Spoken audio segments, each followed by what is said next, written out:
Hi, welcome to BariNation, where we support the bariatric community with humor, humility, and honesty. You've just tuned into a podcast that welcomes you into a community, a resource center, and a safe place that powers your journey towards personal wellness. Our goal is you leave us today feeling hopeful, inspired, and ready to live your best bariatric life.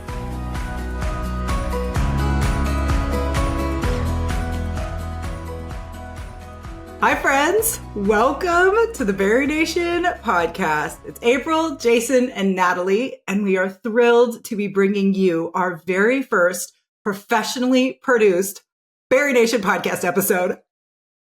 We're big time now, people. We are big time.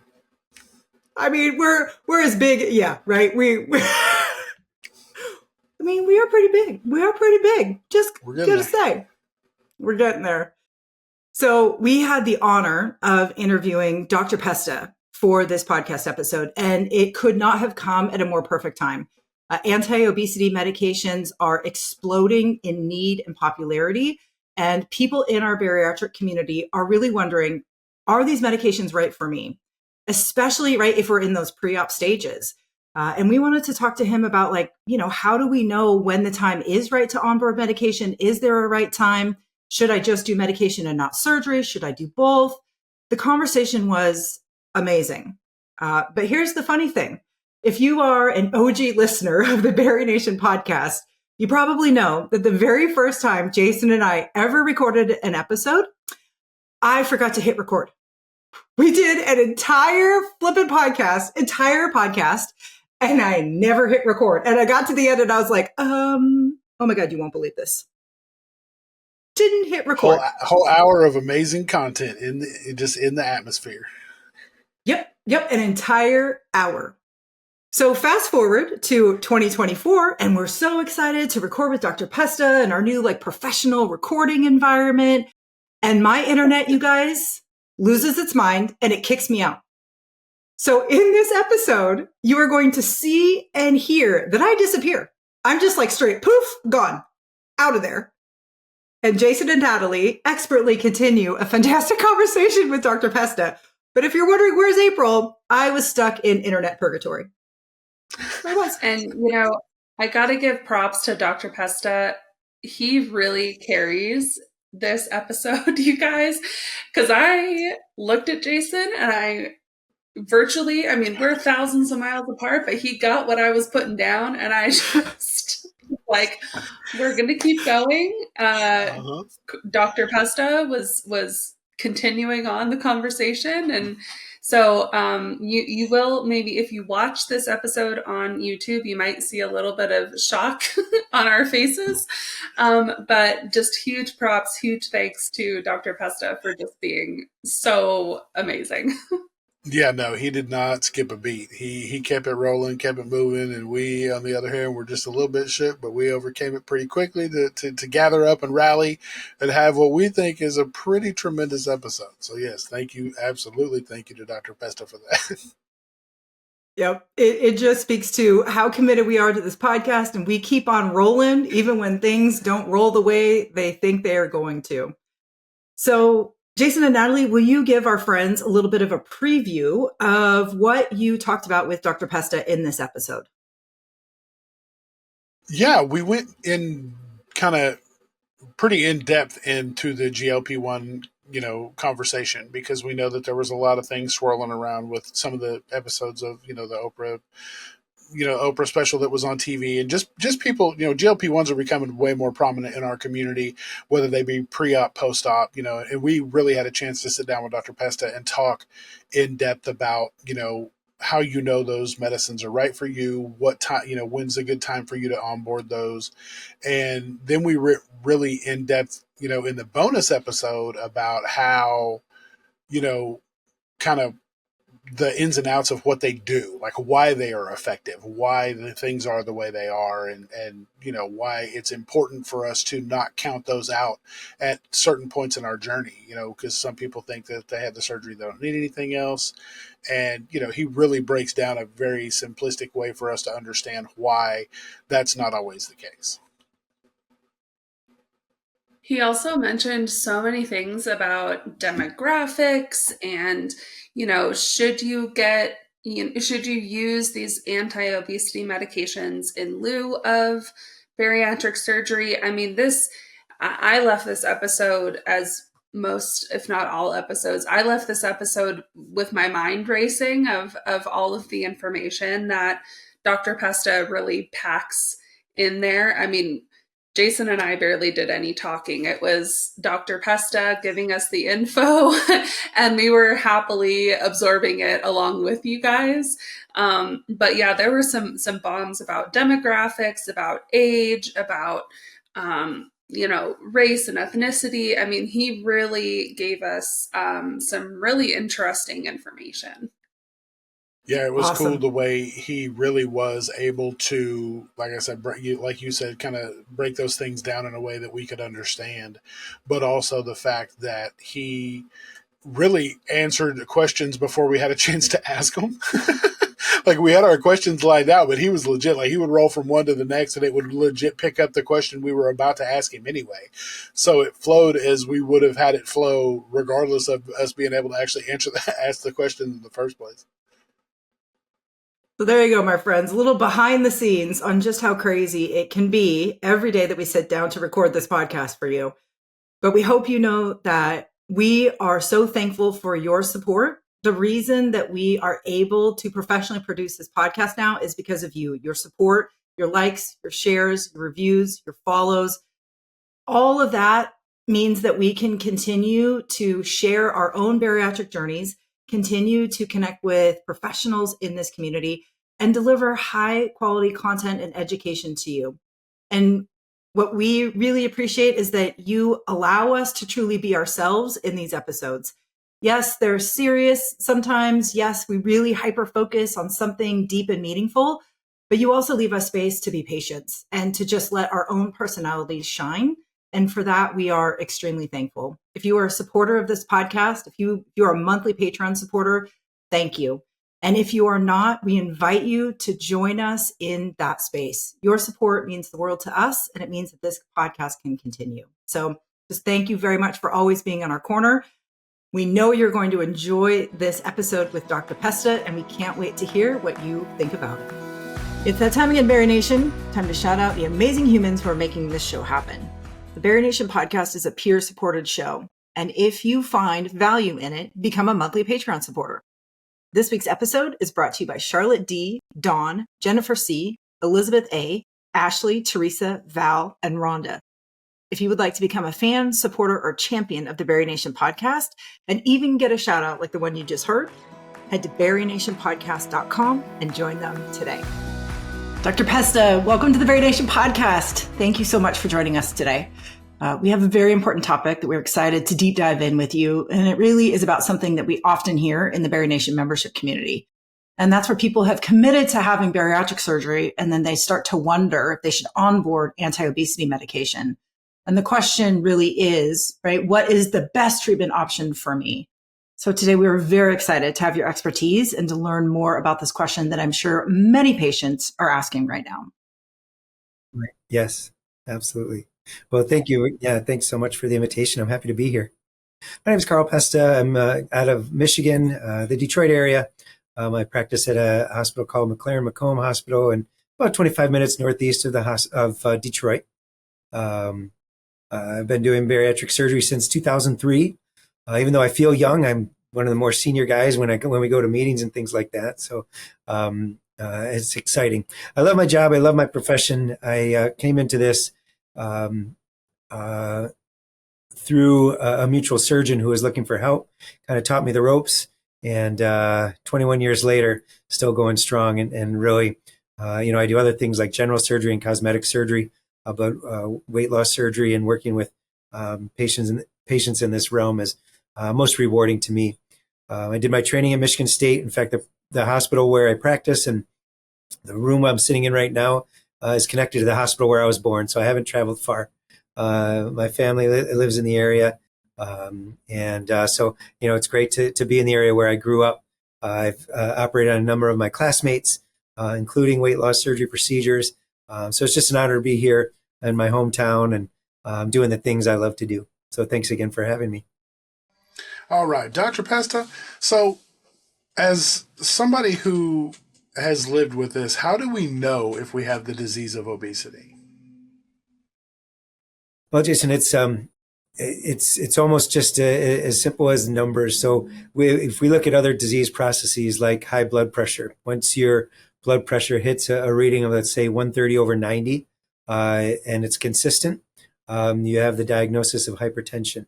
If your blood sugars are over 200 consistently, and your hemoglobin A1C, which is a marker we use for diabetes, goes above a certain number of 8, you've got diabetes.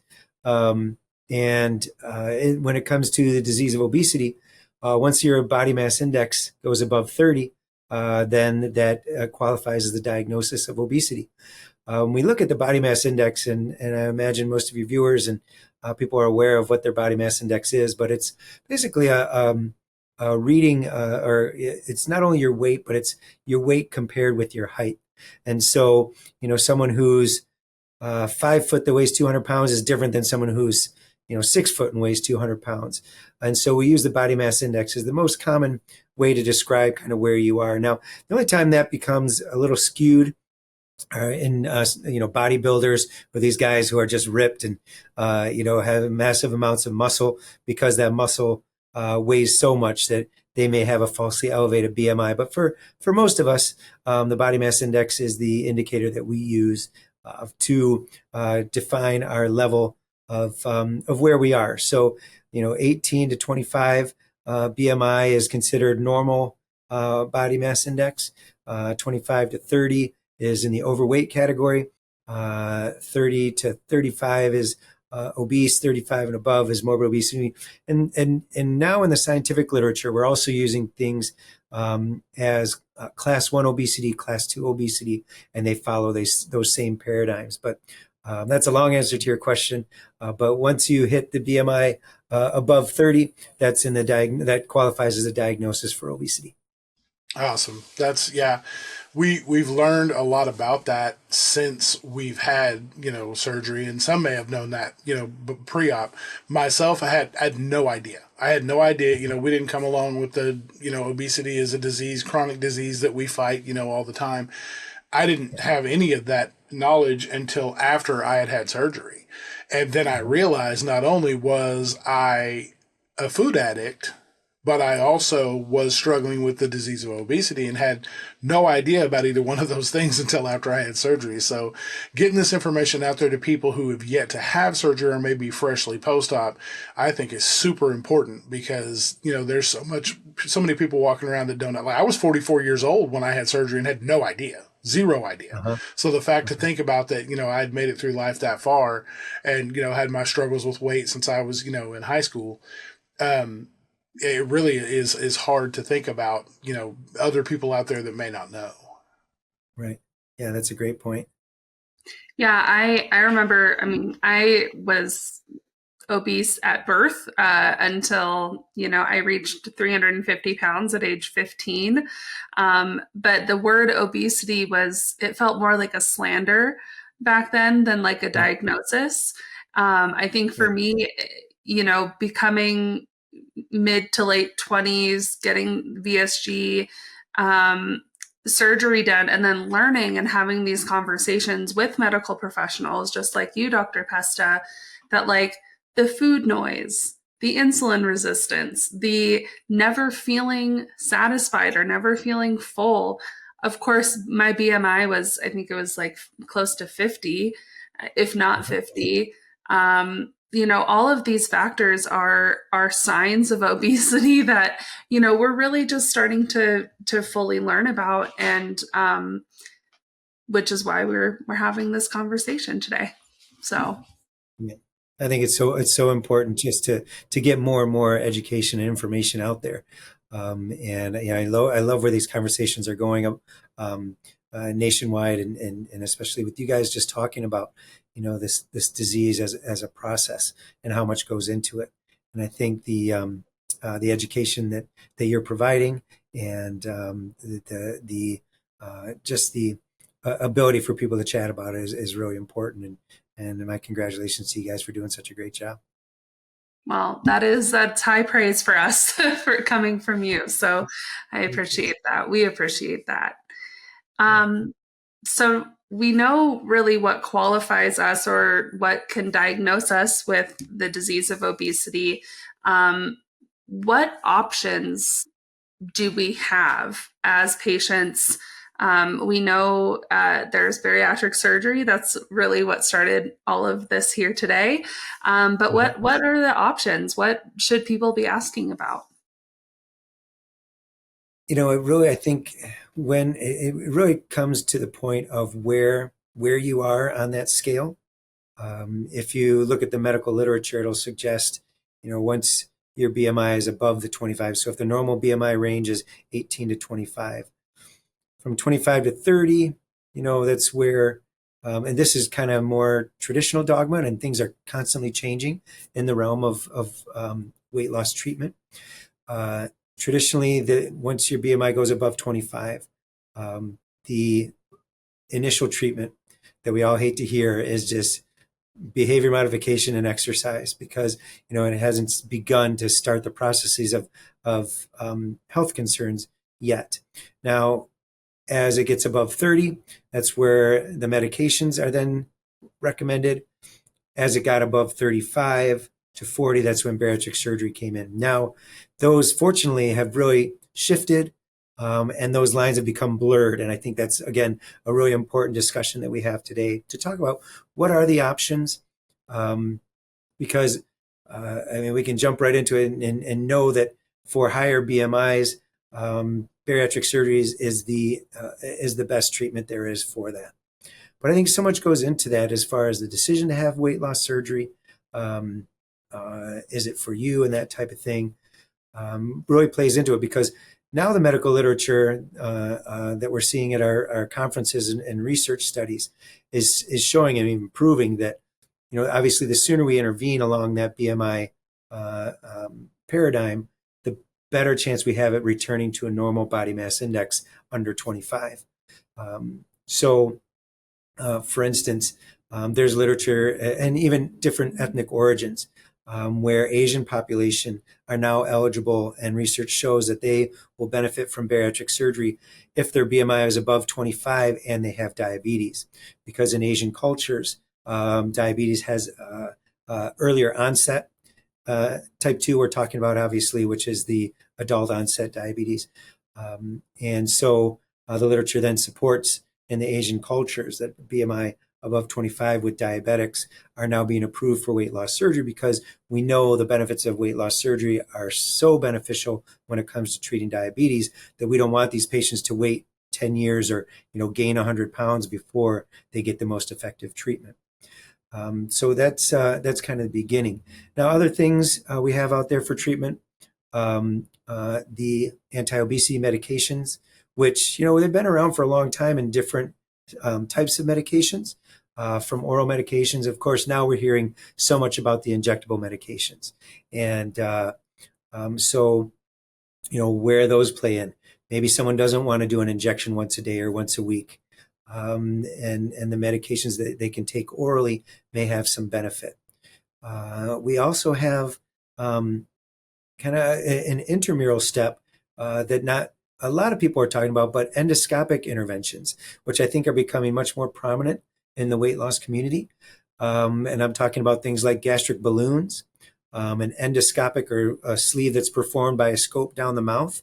And they really fit all along a paradigm, or if you could look at a curve of we start with diet and exercise, then we add some oral medications, then you have injectable medications, then you have the endoscopic interventions, and then you have bariatric surgery is the most effective.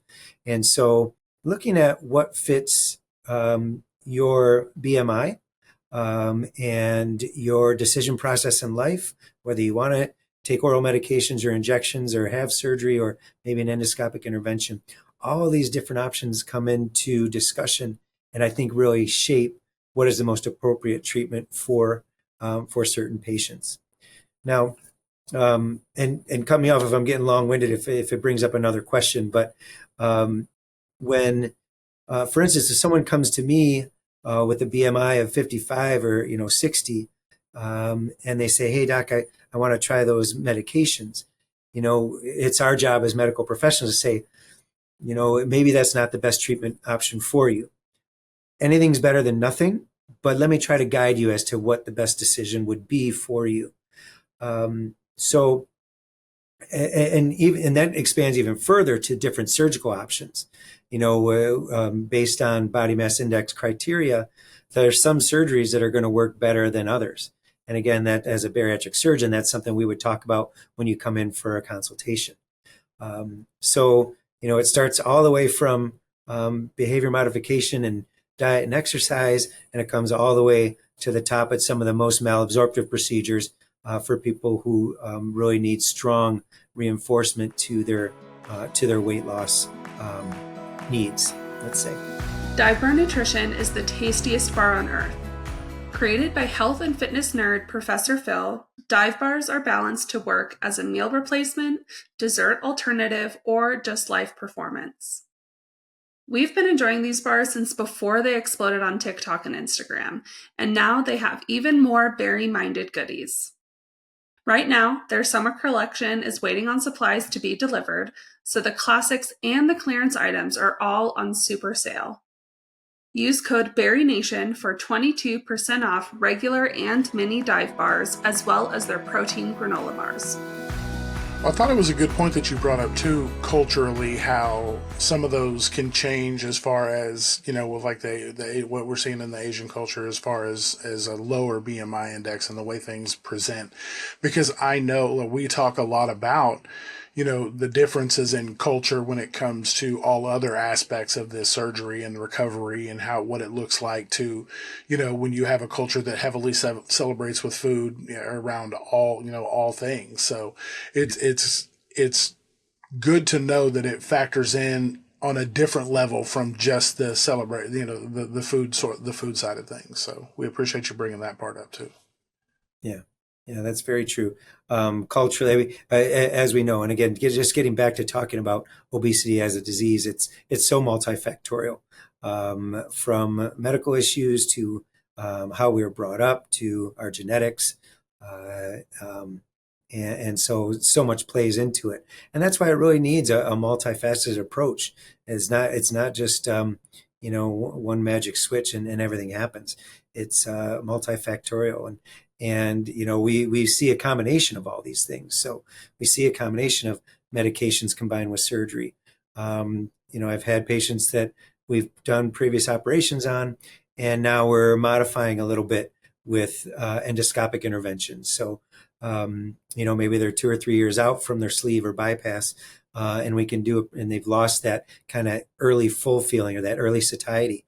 There's endoscopic interventions, and we can go back and tighten the pouch a little bit or tighten the sleeve a little bit, and give people that return of the feelings that they had initially after surgery. So we look at it, and I certainly consider it, and a lot of my colleagues as well, as it's a multifactorial and chronic disease like cancer. Someone has a colon cancer, they are diagnosed initially, then they do surgery to remove the tumor, or they may treat it with medication first. Then it's either surgery and then medication, or medication and surgery, and then we're always watching for it to return, just like obesity after surgery can reoccur. And so, if somebody was come back with a recurrent colon cancer, maybe we look at more surgery or more chemotherapy. And so it really has a really interesting parallel. And so much is being performed now, as far as research goes, at looking at how these medications are working with patients who've had surgery, either concomitantly, meaning at the same time, or after. And so now sometimes even before, because people who are trying the anti-obesity medications, one of my colleagues, Dr. LeMasters out of Iowa, our past president for ASMBS, she said in one of her talks that I heard her say is, she said, anti-obesity medications is like trying on bariatric surgery, because these medications, and if you guys are ready to dive into it, I'd love to talk a little bit about more how these medications do mimic bariatric surgery. and especially with the new injectables, the GLP-1s and other things, because the GLP is glucagon-like peptide, and it's what we call an agonist. And it's this GLP-1 agonist, which are mostly injectable medications, stimulate these receptors. So, for instance, these GLP-1s, when they're the agonists, when they are activated or when these levels are higher, it gives us a sensation of fullness so that we're just not interested in eating. And so when people take these medications, their appetite or their cravings come down, and it really slows the gut down. So the foods that we eat are not passing through the GI tract as well. It's centrally acting, so acting in the brain with different hormones and making us feel full sooner. What a lot of people don't realize is that after bariatric surgery, especially the malabsorptive procedures like bypass and SATI and duodenal switch, but also in the sleeve, not so much in the band, that these hormones actually are elevated. So if I do a gastric bypass on someone and I measure their GLP levels before and after surgery, after their bypass surgery, we're gonna note that their GLP-1 hormones are actually elevated just through the surgery itself. And that's why we say bariatric surgery isn't just arranging the plumbing. It really is interacting with our hormonal system in our body, our satiety centers that tell us when we're full, and also when it tells us when we're hungry. So a bypass patient is going to have an elevated GLP-1 by itself. Now, if you think of the correlation, what we're doing when we're taking these weight loss medications, we're injecting GLP-1 into our body, and it's causing those levels to rise, which has given us that sensation of fullness, and we're not hungry, and we're eating less because our intestinal motility has slowed down. So by taking those medications, you're basically simulating bariatric surgery. So that's, again, a little bit long-winded, but I think people should know that, when they're on these medications, that the bariatric surgery actually does what these medications are doing on its own. So, and that's long-term, obviously. So, the difference is when you're taking the GLP-1 medications, and I, there's such a craze about it right now. People say, oh yeah, I want to get on the medication. I saw, this movie star do it, and my friend did it down the road, is they start taking the medication, not realizing that it is meant to be lifelong. And so, those are some of the issues with starting these medications, is that really it's meant to be lifelong. And, we're starting to get into discussion of availability and costs and all these other things. So I'll pause there and see if you guys have any thoughts. Yeah. Yeah. We discussed before recording about the Oprah special that was on a couple weeks ago. I did watch the whole thing. I thought it was very eye-opening in a lot of ways. What I wished was talked about more was exactly what you just went through, Dr. Pesta, is what are these medications? Why do they work? And why is the accessibility and the lifelong treatment such a controversial topic? And it is because that bariatric surgery, from what I'm understanding, you can correct me, but what I'm understanding is bariatric surgery is still the treatment for obesity. Like, it really is the most effective. But just under that are these anti-obesity medications that can still help us quite a bit if we're willing to take them and able to take them long term, which is pretty incredible. Yeah. So if we can talk about numbers just a little bit there, so people have an idea.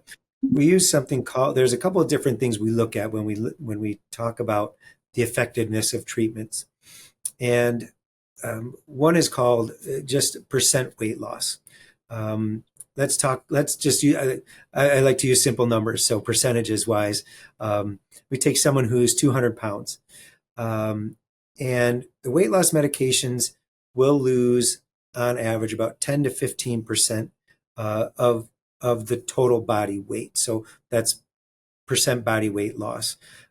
So if you look at, again, simple numbers, 10 to 15% in somebody who's 100 pounds would be 10 to 15 pounds. So 200 pounds would be, 20 to 30 pounds. So that's what we're looking at in somebody in that category. on the flip side, bariatric surgery will be more like 30% a total body weight loss. So almost double that of the medications. I think along with that, we have to talk about how safe bariatric surgery is these days. People say, well, I'm a little concerned about surgery. I'd rather just take these shots and get okay results, not great results. One of the most important things, especially through all the research and collaboration that bariatric surgeons have done around the world, is to make this surgery very safe. It's as safe as having your gallbladder out. Most people, if their doctor said they needed to have their gallbladder out, would go to their general surgeon and have it the following week. When actually we have data that supports that bariatric surgery is even safer than having your gallbladder out when you look at all comers. It's because we do so much work up prior to the operation. We make sure you're in the best condition possible. You've been seen by your family doctor. We did sleep studies. We, did all the other tests to make sure that you're going to come through the surgery with no problem. And so it's such a safe operation these days that it should really be considered as the frontline treatment, especially, like I said, as your BMI gets above that 35 BMI with comorbidities. Now, of course, there's a complete different discussion when you look at insurance coverages and who has the ability to get coverage, because it can be very expensive if it was out of pocket. But certain insurance will have certain criteria. Currently, the most common still is BMI over 35 with 2 comorbid conditions. And those are things like, those are diseases that are attributed to obesity. So high blood pressure, sleep apnea, polycystic ovarian syndrome, joint disease, like especially arthritis of the knees and hips and back. And we have about 30 to 40 disease processes that we know to be exacerbated by the disease of obesity itself. So, treating the disease of obesity helps resolve a lot of these issues. But like I said, most insurances, BMI over 35 with comorbid conditions or BMI of 40 and above as standalone criteria, with the caveats of those other things I mentioned, the Asian population and diabetics. In fact, in Michigan, one of our major commercial payers has lowered BMI criteria to 30 with diabetes. So again, our research is making impacts on decision processes across the country and really around the world. The United States is, in collaboration with, I work with a lot of surgeons outside of the U.S. and we go to their meetings as well. And, everybody's kind of on the same page, realizing that, earlier the treatment, the better. Absolutely. Absolutely. The more that we're learning, I feel like the more equipped we can be as patients entering into bariatrics, continuing our care. It's all incredibly important. Yeah. Well, it's so good to see it coming from everybody kind of catching on and learning and making changes as we go, because so many times, in a process like in the medical world, it takes so long to get things kind of moving like that, and lots of research, just because it is so important. It's vitally important that, we're the most up to speed before we start making can't go and making changes all willy-nilly. But at the same time, like, it's really good to see, things catching on and the ball rolling on that, because I really do think it helps a lot of people if they can get it, figured out as early as possible. And you guys have probably heard this. I think the number one thing that my patients say is, I just wish I would have done this earlier. It's that jump to say, I'm ready. You know what I mean? It's certain, like, before I went, if I needed a hernia or gallbladder, I would certainly pause. Even though they're safe operations, it's like, do I want to go through that? So I understand where that's coming from. But I think when you see the benefits, especially in your health and everything else that it impacts, from your family to your emotions to everything else, people are just like, I wish I'd have done this 5 years ago or 10 years ago or whatever. So I continue to encourage people who are researching and looking into weight loss surgery to, keep learning, keep researching. Don't believe everything you hear on the internet, but talk to people who've been through it and realize that it's life-changing, and just a great treatment option. I was one that said I wished I had done it sooner until I really put a lot of thought into that statement. And I realized that I was not ready to have done it sooner. And I don't believe I would have had the results that I had I had done it sooner, because if I wasn't fully committed to making the changes I needed to make post-op, I just don't think the journey would have been the same for me. So I know it's kind of an unpopular opinion, but it's just kind of where I stand with myself, because I know the decisions I was making back then, and I was kind of the nobody can tell me what to do opinion. So, which is why I got to 470 pounds and, had a BMI of like 58. So that's why, and actively dying at 44 years old was, because I thought I knew what I was doing and nobody could tell me anything, because I knew me better than anybody. So I really think back to it, and I'm like, I really don't know. And I don't know for a fact that I would have had, a rough time, but I just honestly, knowing me and knowing the mindset that I was in at the time, I really just don't think I would have had the success I had. That is a great point. In fact, I do have a patient, so a local radio personality around the Detroit area, and he's open and talks about it on his radio show. But he had a prior procedure, and when he came back to me years after that, he said, I had this procedure earlier, but I was not in the right mindset, and that's why I didn't do as well. And he said, now I'm ready, I'm committed. So Jason, thanks for bringing that up. It's a really important point for people to hear, that being ready to make the changes necessary is an absolute key component to success after the surgery. Great point. Absolutely. Yeah, I know so many of us, we hear that all the time in the BariNation support community. We see it on social media. Everyone wishes they would have done it sooner. Well, yes, that could be true. It's also about being ready. Just like you said, Dr. Pesta, you have to be ready. You have to feel prepared. It is still a major surgery, albeit a really safe one. So I appreciate all of that. Dr. Pesta, as we wrap up, what is you've given us a lot of really awesome knowledge and advice throughout this episode, but if you could give one piece of advice to anyone listening or watching today, and maybe they're going back and forth between anti-obesity medications and bariatric surgery, what is maybe a nugget of wisdom that you would tell them? I think just backtracking just a little bit to talk about, what's so exciting about whether it's medications or anything. The medications are now really starting the discussion about treatment for obesity. And one of my good friends who's been on your show, a colleague of mine, Dr. Shannon McMahon, has really said this well, that, as we start to talk about the disease process, it's getting more people into the fold, that it's not a negative connotation anymore. We really have to talk about how this is affecting our health. Jason said actively dying at age 44. You're too young, man. You know what I mean? And everybody else who's out there struggling with weight and the medical complications that are coming along with it. It's just so important to start the conversation. And so whether for that patient, they're not quite ready to commit to the changes necessary after surgery, at least they're having the conversation, and maybe the medications are the right way to start. I think what, again, people have to realize is that the medications do have a certain success rate, not as good as bariatric surgery, potentially half as good when you look at the average numbers. And then it's meant to be lifelong. So people think, I'm going to do the medications till I lose 20 pounds, and then I'm going to stop. Almost all of the research shows that as soon as you stop the medications, the weight comes back pretty expeditiously. And for all of us who've done weight loss and then we know that you lose 20 pounds but you gain back 25. It's the same thing with these medications and that yo-yo dieting, because our bodies are constantly trying to fight the set point. And it's just natural to gain weight over time as we age.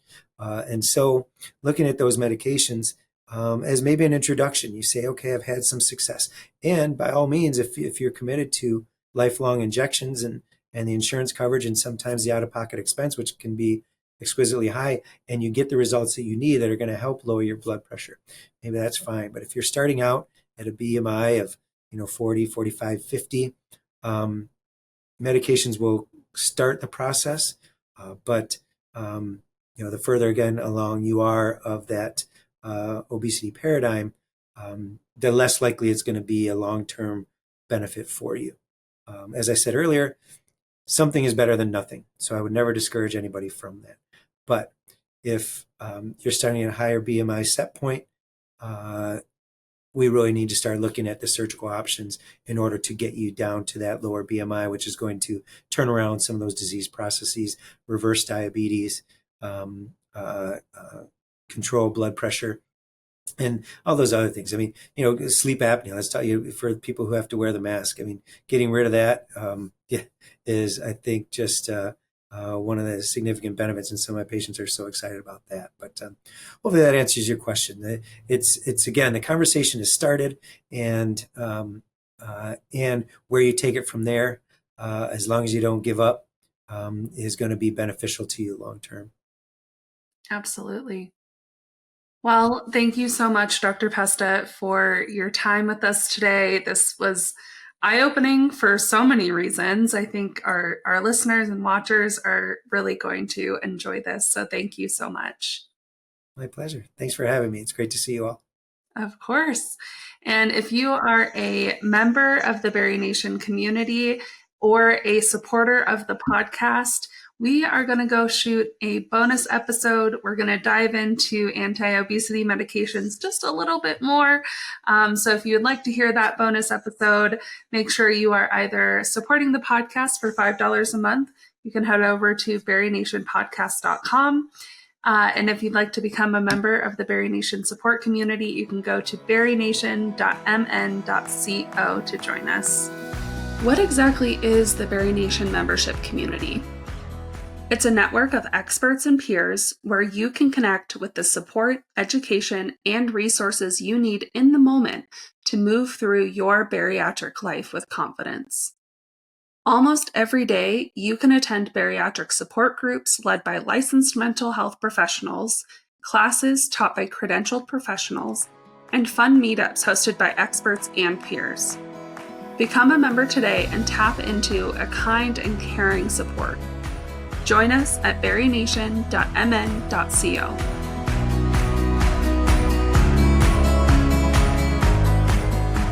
That wraps up another empowering episode of the BariNation Podcast. If you enjoyed today's episode, keep the conversation going by joining the BariNation membership community, where you can attend live support events, access on-demand resources, and find a caring community. Join us at barination.mn.co. If you found this podcast valuable, help us produce it by becoming a $5 monthly supporter at BariNationPodcast.com. And just remember, at the end of the day, you've got this, we've got you, and we'll see you next time. Bye, everybody.